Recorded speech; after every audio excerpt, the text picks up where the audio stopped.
Bom dia, boa tarde, boa noite, pessoal, tudo bem? Hoje vamos para o dia 119, segundo Macabeus, de 1 a 4. Bora lá?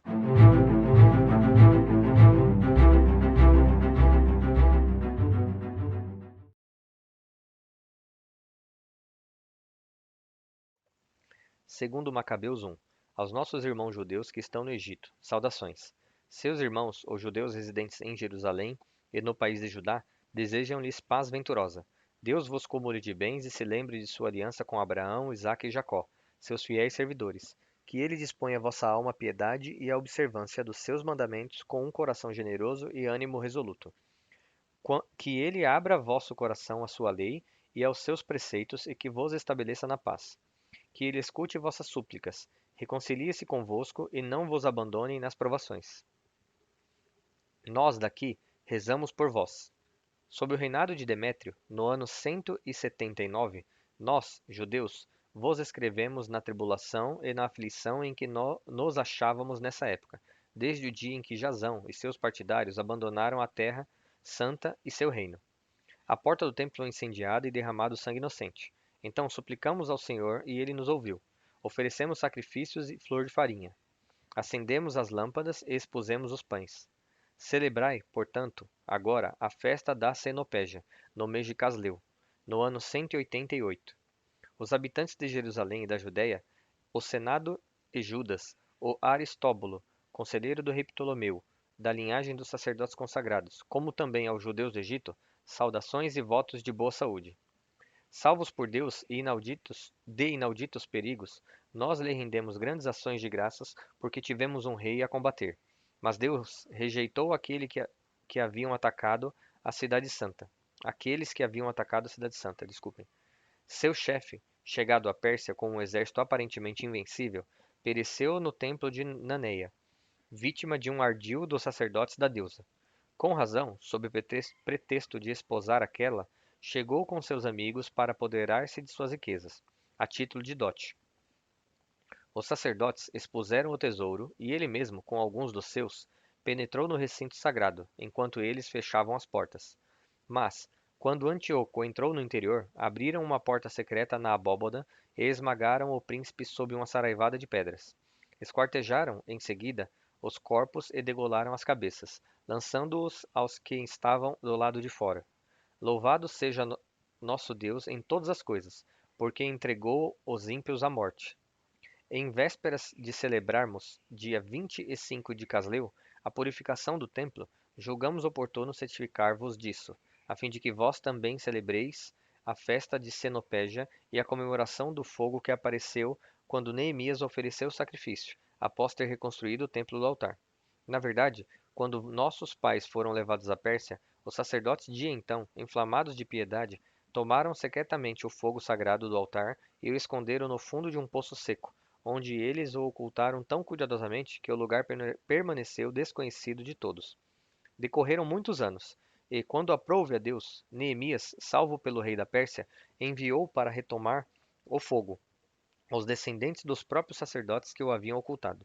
Ora, segundo a explicação que eles nos deram, não encontraram o fogo, mas um líquido espesso. Neemias ordenou-lhes que o tirassem e o trouxessem. Uma vez preparada a matéria do sacrifício, disse Neemias aos sacerdotes que derramassem a água sobre a madeira e sobre o que estava ali colocado. A ordem foi executada, e veio o momento em que o sol, a princípio recoberto por nuvens, pôs-se a brilhar.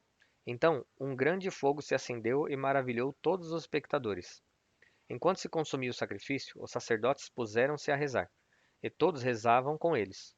Jonatas entoava e os outros, inclusive Neemias, juntavam sua voz à dele. Eis a oração: Senhor, Senhor Deus, Criador de todas as coisas, temível e forte, justo e misericordioso, que sois o Rei único e bom, único e generoso, único e justo, todo-poderoso e eterno. Vós que salvastes Israel de todo mal, que fizestes de nossos pais vossos escolhidos e os santificastes.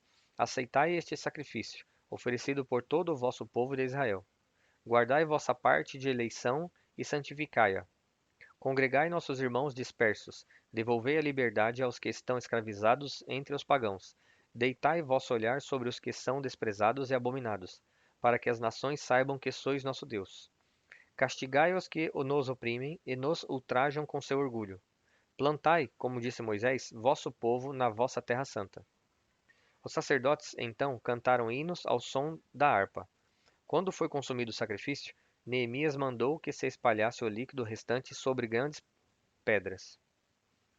Feito isso, uma chama se acendeu, mas se consumiu enquanto o fogo que se erguia no altar continuava a brilhar.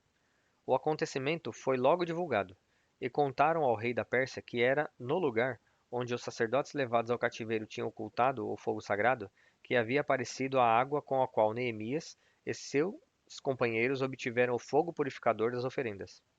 Ordenou o rei que se murasse o lugar e o considerassem como sagrado, após ter se certificado da exatidão do acontecido. O rei tinha por hábito tomar posse de muitas coisas, das quais davam a parte a quem ele queria ser agradável.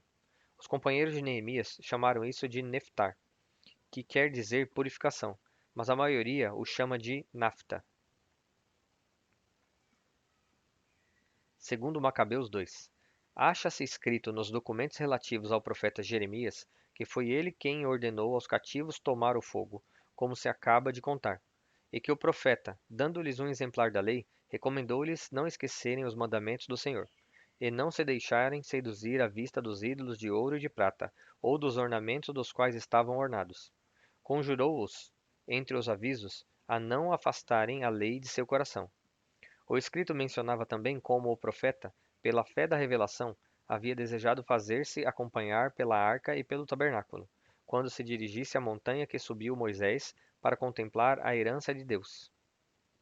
No momento em que chegou, descobriu uma vasta caverna, na qual mandou depositar a arca, o tabernáculo e o altar dos perfumes. Em seguida, tapou a entrada. Alguns daqueles que o haviam acompanhado voltaram para marcar o caminho com sinais, mas não puderam achá-lo. Quando Jeremias soube, repreendeu-os e disse-lhes que esse lugar ficaria desconhecido, até que Deus reunisse seu povo e usasse com ele de misericórdia. Então, revelara ao Senhor o que ele encerra e aparecerá a glória do Senhor como uma densa nuvem, semelhante à que apareceu no tempo de Moisés, e quando Salomão rezou para que o templo recebesse uma consagração magnífica. Estava também relatado como esse sábio ofereceu o sacrifício da dedicação e da conclusão do santuário, como também a semelhança de Moisés, que orou ao Senhor e obteve que o fogo do céu descesse e consumisse as ofertas. Assim também Salomão pôs-se a rezar e o fogo desceu do altar para queimar os holocaustos. Moisés disse: Por não ter sido comido, os sacrifícios pelo pecado foi consumido. Também Salomão prolongou por 8 dias a dedicação. Nas relações e nas memórias do tempo de Neemias contavam-se os mesmos feitos e como também ele formou uma biblioteca, reunindo tudo o que se referia aos reis e aos profetas, os escritos de Davi e as cartas dos reis a respeito das oferendas. Do mesmo modo, Judas reuniu todos os livros espalhados pelas guerras que nos sobrevieram. A essa coleção se encontra em nosso poder. Desculpem, e essa coleção se encontra em nosso poder.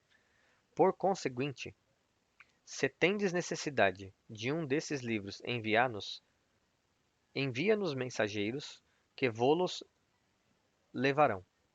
Vamos, pois, celebrar a purificação do templo, e é por isso que vos escrevemos. Seria bom que também celebrasseis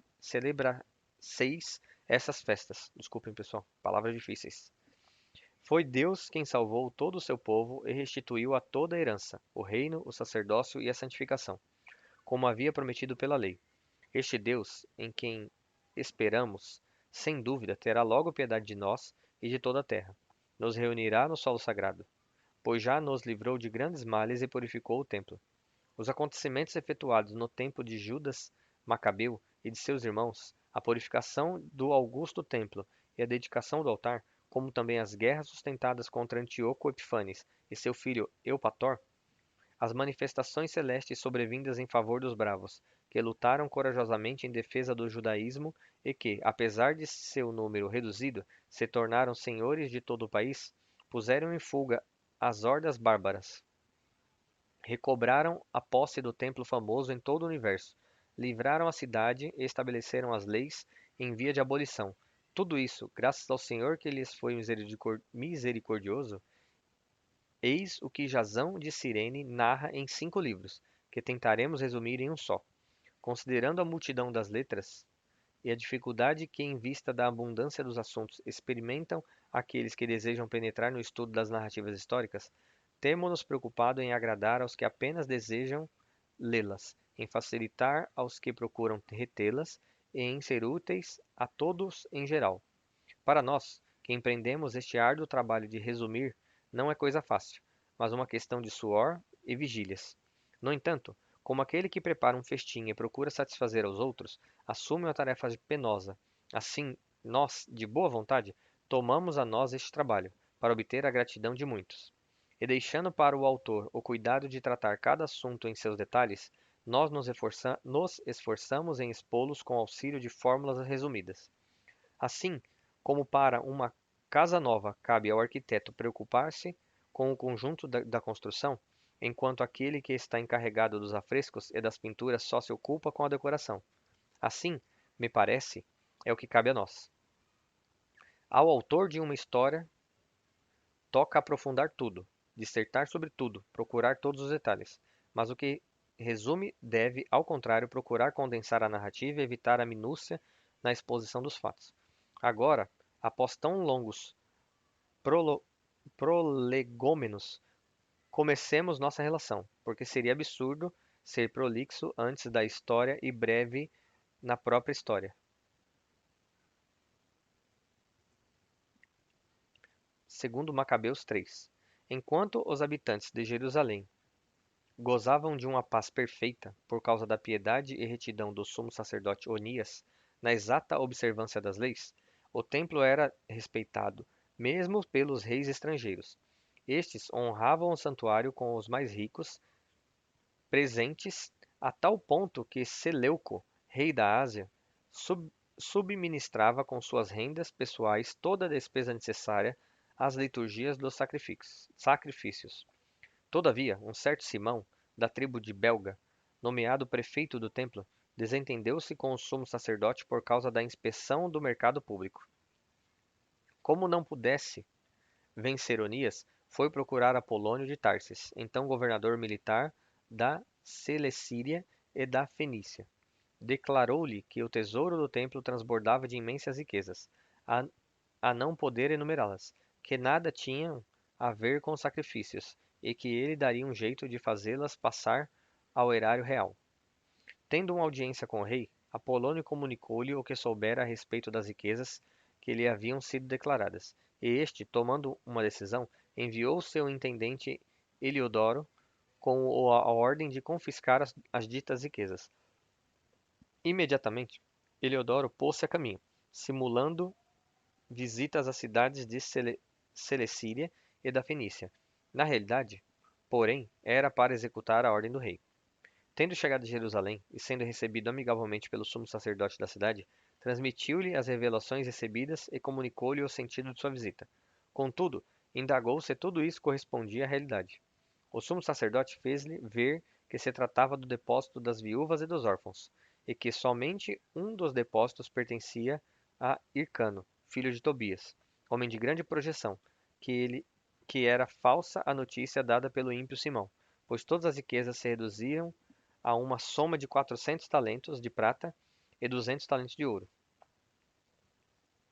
Era completamente impossível defraudar os que haviam depositado confiança na santidade do lugar e no caráter sagrado e inviolável do templo venerado no mundo inteiro. Firme nas ordens do rei, Heliodoro respondeu que essas riquezas deviam ser recolhidas ao tesouro real, e num dia por ele fixado, entrou com a intenção de organizar o inventário. A partir dessa hora, uma grande inquietude se espalhou pela cidade toda. Revestidos de suas vestes sacerdotais e prostrados diante do altar, os sacerdotes invocavam ao céu e imploravam ao autor da lei acerca dos depósitos, rogando-lhe que os conservasse intactos para seus depositantes. Já o aspecto do sumo sacerdote causava pena de ver, do mesmo modo seu semblante, e a alteração de seus traços manifestava sua angústia interior. O susto que o havia tolhido agitava seu corpo com um tremor que mostrava o sofrimento íntimo de sua alma. Diante da profanação que ameaçava o templo, o povo se precipitava em multidão para fora das casas, a fim de se ajuntarem à prece comum. As mulheres, cingidas com sacos pela altura dos seios, enchiam as ruas. Quanto a jovens, retidas nas casas, corriam umas para as portas, outras para as muralhas, outras ainda se debruçavam nas janelas. Todas erguiam as mãos para o céu com gritos de súplica. Causava dó observar toda a confusão desse povo abatido e a angústia em que jazia o sumo sacerdote. Enquanto suplicavam assim a proteção do Todo-Poderoso para que conservasse invioláveis os depósitos que lhes haviam sido confiados, Eliodoro executava o seu intento, desculpem. Meu Deus. Já se achava ali, com seus homens armados, quando o Senhor dos Espíritos e soberano detentor de todo o poder suscitou uma tal aparição que todos os que tinham ousado vir ali desfaleceram de espanto, atingidos de pavor ante a majestade de Deus. Viram eles, montado num cavalo ricamente ajaezado e guiado furiosamente, um cavaleiro de terrível aspecto, que lançava em Eliodoro as patas dianteiras do cavalo. O que vinha nele montado parecia ter uma armadura de ouro. Ao mesmo tempo, apareceram-lhe outros 2 jovens, de extraordinário vigor, fulgurantes de luz e ricamente vestidos. Colocando-se nos 2 lados, puseram-se a açoitá-lo sem interrupção e descarregaram sobre ele uma saraivada de golpes. Atirado subitamente por terra, Eliodoro foi envolvido por espessas trevas. Seus companheiros ergueram-no e o depositaram numa liteira. E ele, que vinha para penetrar no mencionado tesouro com uma numerosa escolta e guardas pessoais, incapaz de se ajudar a si mesmo, foi levado por pessoas que reconheciam o manifesto poder de Deus. Enquanto Eliodoro se achava estendido e ferido pela força de Deus, sem fala e sem esperança alguma de salvação, os habitantes de Jerusalém bendiziam o Senhor, que havia glorificado seu templo. O santuário, que pouco antes estava cheio de confusão e de tumulto, logo que o Senhor manifestou sua onipotência, encheu-se de regozijo e de alegria. Todavia, alguns dos companheiros de Eliodoro suplicavam a Onias que invocasse o Todo-Poderoso para restituir-lhe a vida, prestes, na verdade, a apagar-se. Receando que o rei suspeitasse de que os judeus houvessem organizado um atentado contra Eliodoro, o sumo sacerdote ofereceu um sacrifício pela salvação daquele homem. Ora, enquanto o pontífice executava a cerimônia expiatória, os mesmos jovens apareceram a Eliodoro, revestidos das mesmas vestes. Achegaram-se a ele e disseram-lhe: Sê reconhecido ao sumo sacerdote, pois é por causa dele que Deus te dá a vida. Proclama diante de todos seu grande poder, tu que foste açoitado por Deus. Ditas estas palavras, desapareceram. Após ter oferecido um sacrifício ao Senhor, erguido abundantes preces ao que lhe havia poupado a vida, e agradecido a Onias, Eliodoro regressou com suas tropas para junto do rei.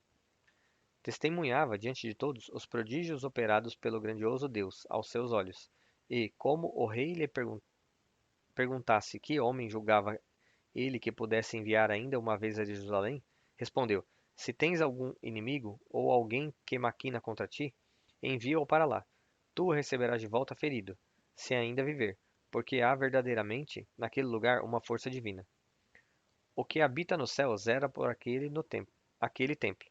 Protege-o e arruína mortalmente os que aí vêm com más intenções. Foi assim que se passaram esses fatos a respeito de Eleodoro e da conservação do tesouro sagrado.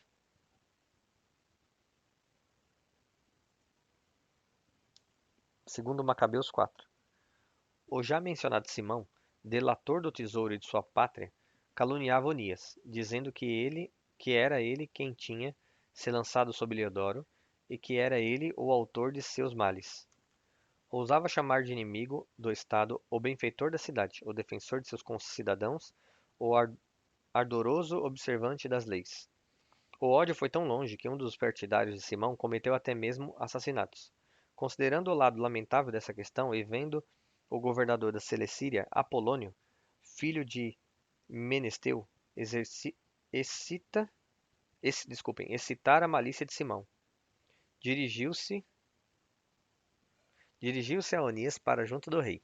Não que ele tivesse a intenção de acusar seus concidadãos, mas para advertir acerca dos interesses públicos e privados de todo o seu povo.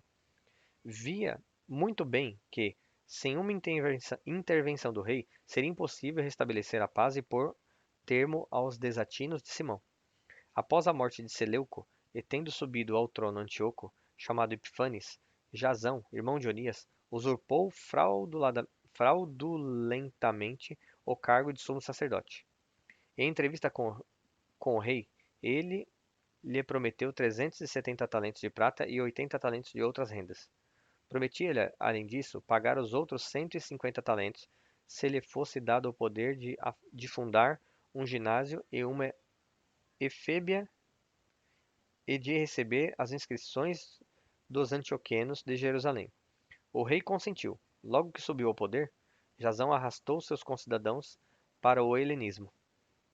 Apesar dos privilégios obtidos do poder real por João, pai de Eupólemo, que havia enviado aos romanos para concluir um pacto de aliança e de amizade, ele introduziu costumes contrários, desdenhando as leis nacionais. Foi com alegria que fundou um ginásio ao pé da própria Acrópole, alistou os mais nobres dentre os jovens e os educou ao Pétaso. Por causa da perversidade inaudita do ímpio Jasão, que não era de modo algum pontífice, obteve o helenismo tal êxito e os costumes pagãos uma atualidade tão crescente que os sacerdotes descuidavam o serviço do altar, menosprezavam o templo, negligenciavam os sacrifícios, corriam, fascinados pelo disco, a tomar parte na palestra e nos jogos proibidos. Não faziam caso das honras da pátria e amavam muito mais os títulos helênicos. Foi por essa razão que logo uma atmosfera penosa os cercou, porque naqueles mesmos, cuja forma de vida invejavam e a quem ambicionavam igualar-se em tudo, encontraram-se inimigos e os instrumentos para seu castigo. O seguinte fato mostrará que não foi fácil violar as leis divinas. Como em Tiro se celebrassem os jogos quinquenais com a presença do rei, o ímpio Jasão mandou um grupo de antioquenos de Jerusalém levar 300 dracmas de prata para o sacrifício de Heracles, mas os próprios portadores julgaram a coisa inconveniente e acharam melhor empregá-las em outras despesas. A vontade de Jasão era de que elas fossem destinadas ao sacrifício de Heracles, mas por causa dos que as levavam, foram destinadas à construção das galeras. Apolônio, filho de Menesteu, tinha sido enviado ao Egito, por ocasião da posse do rei Filometor. Antíoco soube que este rei se lhe tornara hostil e procurou pôr-se em segurança. Veio depois a Jope e de lá dirigiu-se a Jerusalém. Recebido magnificamente por Jasão e por toda a cidade, fez sua entrada à luz de fachos, entre aclamações. Depois disso, transportou o seu acampamento para a Fenícia. 3 anos mais tarde, Jasão enviou Menelau, irmão de Simão, já mencionado, para levar o dinheiro ao rei e lembrar-lhe dos negócios urgentes. Mas uma vez admitido a presença do rei, cumulou-o de encômios sobre a extensão de seu poder e, oferecendo 300 talentos a mais que Jasão, obteve para si mesmo o pontificado. Recebidas as ordens do rei, voltou nada tendo em si que fosse digno de pontificado, mas excitado por sentimentos de um desumano tirano e de uma besta feroz. Desse modo, Jasão, que havia suplantado seu próprio irmão, suplantado por sua vez, viu-se forçado a exilar-se no país dos Amonitas. Quanto a Menelau, achava-se bem na posse da dignidade, mas não entregava de modo algum ao rei o dinheiro prometido. Se bem que ele lhe fosse reclamado por Sóstrato, governador de Acrópole, encarregado das cobranças dos impostos. Por esse motivo, ambos foram chamados a comparecer diante do rei. Menelau designou para substituí-lo como sumo sacerdote seu irmão, Lisímaco. Sóstrato deixou Crates comandante dos cipriotas. Entre mentes, os habitantes de Tarso e de Malos se revoltaram porque suas cidades haviam sido entregues a Antioquide, concubina do rei. 31 partiu por este e toda a pressa, para restabelecer a calma, deixando como seu lugar-tenente Andrônico, um de seus dignatários. Ah, o 31 estava junto ali, desculpem, pessoal. Menelau viu que a circunstância lhe era favorável e se reconciliou com Andrônico, por meio de objetos de ouro roubados no templo. Chegou igualmente a vendê-los em Tiro e nas cidades vizinhas. Quando soube disso com clareza, Onias repreendeu-o, conservando-se retirado no território inviolável de Dafne, perto de Antioquia. Por causa disso, Menelau tomou a parte Andrônico e induziu-o a matar Onias. Andrônico dirigiu-se, pois, para junto dele, enganou-o com astúcia, deu-lhe garantias, que confirmou por juramento, levou-o a deixar seu esconderijo e matou-o no mesmo instante, sem nenhuma consideração pela justiça. Não só os judeus, mas também muitos estrangeiros ficaram indignados e consternados com esse assassino iníquo. E, quando o rei entrou nas cidades de Cilícia, tanto os judeus da cidade como os gregos contrários à violência vieram investigar o motivo da morte arbitrária de Onias. Antíoco ficou profundamente abatido e tocado de compaixão. Chorou ao lembrar-se da sabedoria e da grande moderação do finado. Excitado assim por uma cólera violenta, despojou imediatamente Andrônico de suas púrpuras, rasgou-lhe as roupas, mandou que lavassem através de toda a cidade, que levassem, desculpa, através de toda a cidade até o lugar onde havia lançado a mão sacrílega, sacrílega sobre Onias, e ali acabou com a vida do homicida. Assim o Senhor deu-lhe o merecido castigo. Ora, em Jerusalém, Lisímaco, de acordo com Menelau, publicou sacrílegos e os roubos sacrílegos e, divulgado o rumor, o povo revoltou-se contra Lisímaco, porque muitos objetos de ouro haviam sido levados. Como a multidão se soubesse sublevado em cólera, Lisímaco armou cerca de 3.000 homens e deu o sinal para a injusta repressão, sob a chefia de um certo Aurano, homem avançado em idade e não menos em loucura. Todavia, o povo tomou conhecimento da trama de Lisímaco. Uns se muniram de pedras, outros de paus. Alguns ajuntaram o pó da terra e atingiram sobre os homens e atiraram sobre os homens de Lisímaco. Desse modo, muitos foram os feridos, alguns mortos e os restantes postos em fuga. Quanto ao próprio sacrílego, mataram-no junto ao tesouro. Por todas essas desordens, foi instaurado um processo contra Menelau. Quando o rei veio a Tiro, 3 enviados da Assembleia dos Anciãos sustentaram a acusação diante dele.